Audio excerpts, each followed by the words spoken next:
Các con ơi, đời là vô thường. Trong khóa bế quan này, Guru cùng tham thiền với các con mỗi ngày.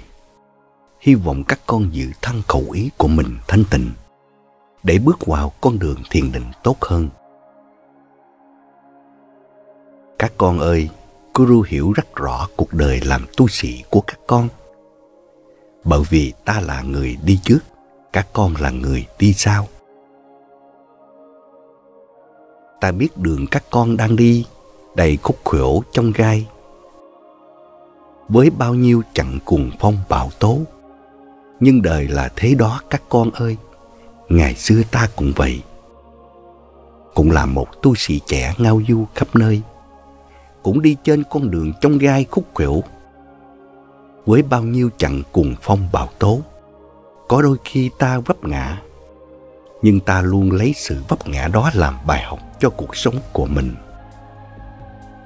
Cho nên các con cũng phải nên cân nhắc cho mình. Đừng nghĩ rằng vấp ngã là một điều sai trái.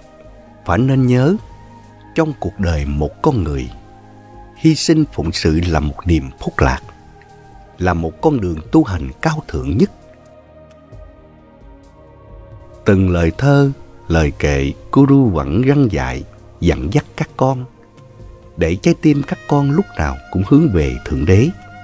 Các con nên khắc cốt ghi tâm, nên dùng nó làm một kim chỉ nam, để các con có thể sống một cuộc sống chan hòa, yêu thương mọi người, cũng như yêu thương bản thân mình. Để các con có thể luôn tận hưởng được những sự bình an và phúc lạc trên con đường giải thoát một đời. Các con phải nên nhớ, công đức tu hành và sự thiền định, pháp môn âm thanh và ánh sáng, hiển nhiên sẽ gieo vào tâm hồn các con và mỗi con người chúng ta một tình thương yêu đến muôn đời muôn kiếp. Để các con biết sống yêu thương, tha thứ đối với con người, với vạn vật và với chính bản thân mình. Giúp các con có một sự quyết chí quyết tâm khi đi trên con đường khẳng định hướng về Thượng Đế.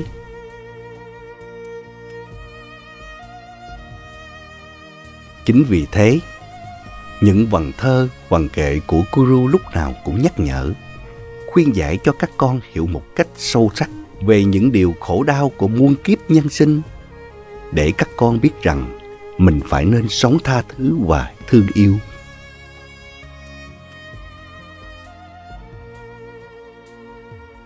Trong khóa bế quan này, các con hãy nên cùng nhau nghiền ngẫm nhiều hơn về những điều này. Những dòng thơ, văn kệ, bài viết của Guru gửi đến cho các con đều là những lời nhắn nhủ để các con nghiền ngẫm lại trong cuộc sống làm một tu sĩ, để các con có thể trang bị cho mình một cái tâm bất biến và đầy tình yêu thương. Khi các con đi trên con đường đầy chông gai giữa dòng đời vạn biến này, lúc nào Guru cũng đều răn dạy cho các con hiểu rằng tất cả mọi điều trong nhân thế, trong cuộc sống này đều là vô thường. Chẳng có gì được gọi là chắc chắn, vĩnh cửu cho chúng ta cả. Bởi vì cuộc đời con người là thế, các con ơi, các con hãy học cách nương theo lẽ sống vô thường để được nhẹ bước trên con đường làm người của mình.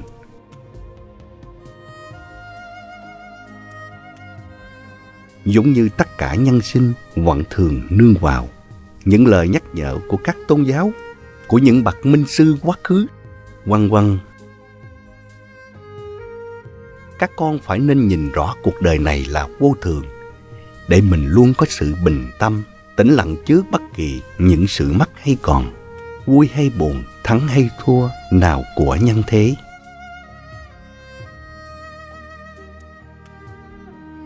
Cũng như trong cuộc đời mình, lúc nào các con cũng nên hướng về sự bình an trong tâm hồn mình.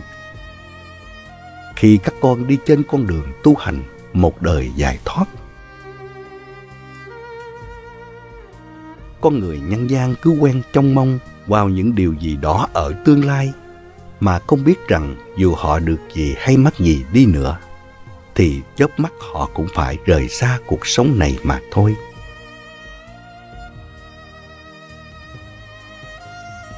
Cuộc đời là vậy, các con hãy nhìn đi. Cuộc đời các con cũng vậy mà thôi. Cuộc đời các con cũng giống như cuộc đời của những chúng sanh ở ngoài kia. Năm tháng đời người chúng ta tưởng rằng nó dài lắm.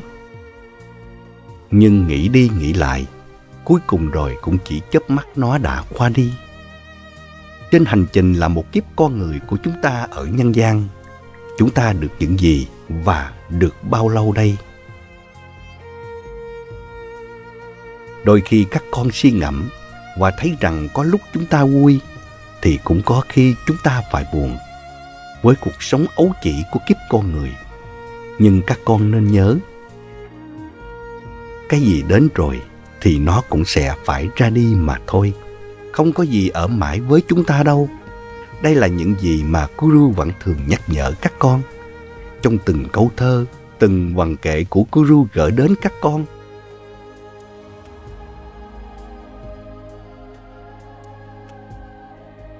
Thậm chí có những vần kệ, những bài thơ về đời đạo còn được Guru cho phổ nhạc và gửi đến các con. Từng câu hát Guru đều cố gắng ngân nga thật truyền cảm, để các con nghe và càng thấm thía hơn. Những lời dạy bảo, nhắc nhở của Guru dành cho các con trong cuộc sống đầy gian nan khổ ải này. Các con là những Ruma tu sĩ đang đi trên con đường thiền định, nhưng các con chỉ mới bắt đầu đi thôi. Chưa có gì xa xôi đâu. Trong khi cuồng phong bão tố bên ngoài và bên trong và trên con đường các con đi thì muôn ngàn. Các con phải nên khẳng định vững chắc một lời rằng trần gian này chỉ là nơi tạm bợ cho chúng ta dừng chân khi chúng ta đi ngang qua nó mà thôi. Rồi một ngày nào đó, chúng ta cũng phải nói lời tạm biệt với nó để đi về một thế giới mênh mang của vũ trụ càn khôn. Đó là những lời răn dạy của Guru đã dành cho các con, cũng như cho tất cả nhân sinh, qua những bài thơ kệ và trong từng bài hát của Guru.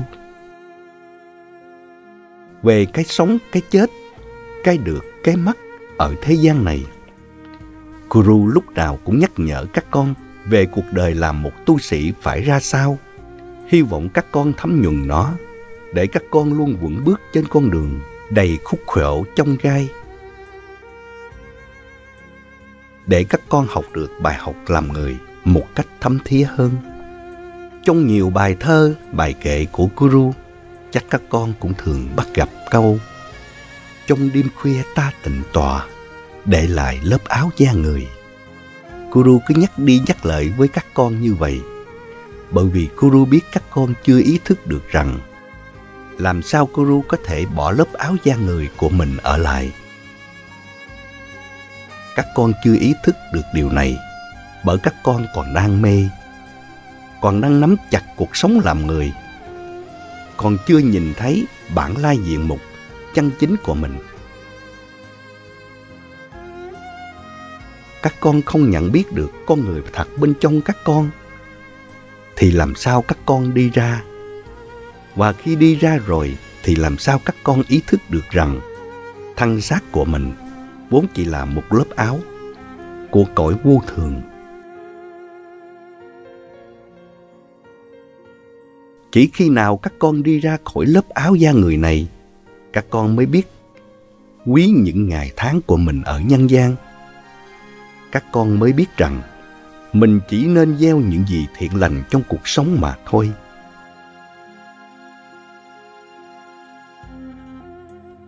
Trong các bài thơ kệ, Guru cũng thường nhắc nhở các con phải nên quý trọng những ngày tháng của mình ở nhân gian, và các con chỉ nên có những hạnh nguyện tốt nhất, cử chỉ đẹp nhất trong kiếp làm người đầy gian nan khổ ải này là vậy. Làm một kiếp con người không phải dễ đâu con. Thôi thì các con là những Ruma tu sĩ. Trong mấy ngày bế quan, tham thiền nhập định ở đây, các con hãy cố lên và cố lên để vượt qua tất cả những sự gian nan của cõi đời bất ổn. Các con theo ta luôn hết lòng hết sức dìu dắt các con đi trên con đường một đời giải thoát.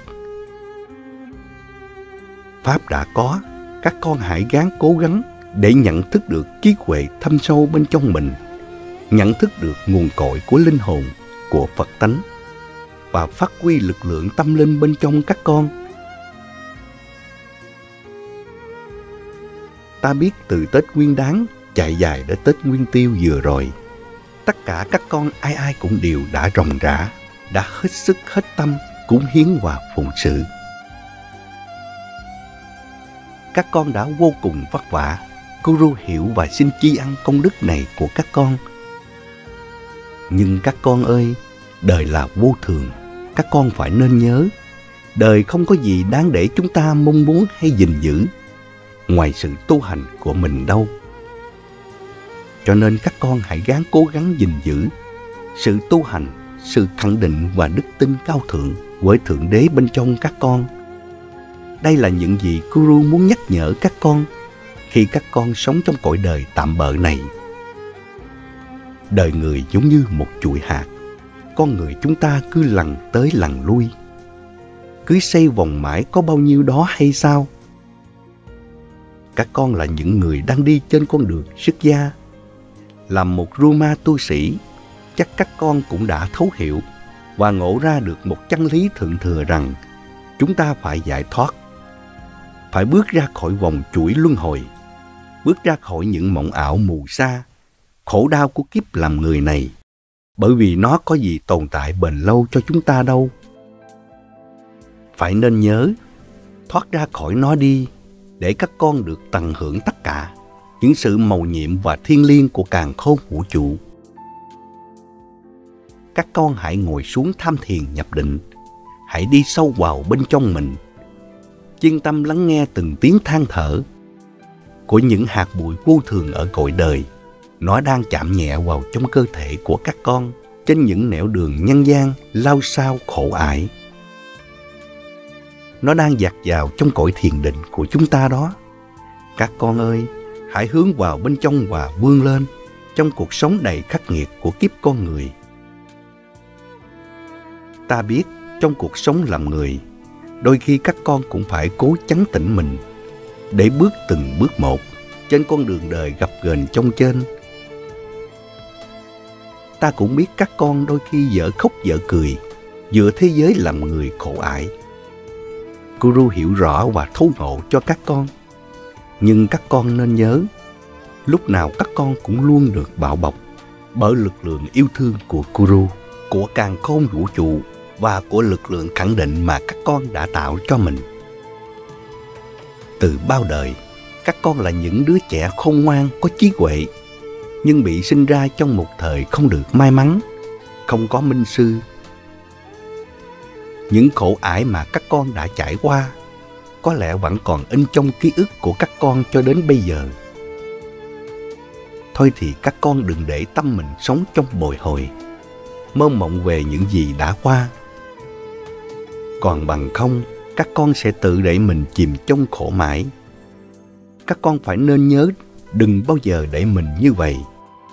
Khi bước đi trên hành trình về miền giải thoát, các con phải nên thường xuyên cân nhắc cho mình những điều này. Các con hãy sống, hãy tu cho tốt giữa dòng đời khổ ải. Và hãy mong sao cho nhân sinh luôn được hạnh phúc, bình an, vui vẻ. Đó là những gì các con cần mong muốn. Nếu các con có mơ, thì hãy mơ làm sao cho tâm mình luôn bình an. Cho nhân sinh ai ai cũng tìm về con đường một đời giải thoát. Các con làm gì, nói gì cũng hãy bắt đầu từ trí huệ thâm sâu của mình. Hãy coi yêu thương là niềm phúc lạc và hãy đem đến cho nhân sinh pháp tu một đời giải thoát. Guru hiểu đôi khi các con cũng còn nhiều khó khăn trong lúc thiền định, nhưng các con phải luôn trân quý sự thiền định của mình.